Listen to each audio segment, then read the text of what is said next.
Kapag napagod na pwede mo nang gumarahe, pero wag kang hihinto, wag mahiyang mamasahe. Gasolina mo ay sipag, puso, utak, diskarte. Bawal kang pumarama, layo-layo pa ang biyahe.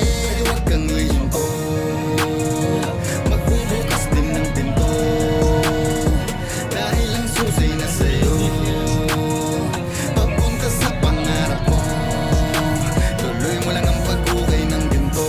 Wala nang aking pasukin ng ganitong klaseng larangan. Dami na laman, natuto kung sino yung tunay at meron lamang kailangan. Pag nakita may napatunayan ka, nandiyan sila babatiin ka. Ngunit kung wala ka pang napala, halos duraan ka pa sa pagmumuka. Yun din ang mga naging dahilan kung bakit pa bumangon sa pagkatapa. Nakahalik ka sa lupa, tawang-tawa pa sila kapag napapahiya ka. Di ka pa pinapansin, lagi pa hinahambing na katulad lang daw ako ng iba, wala daw akong mararating. Ngayon kamusta? Malaki na bago pa yung itinapa ko. Habang ang pangarap ko inaabot, sinasabayan ko ng kaliwat ka ng trabaho. Para di na pakapaka pa mautak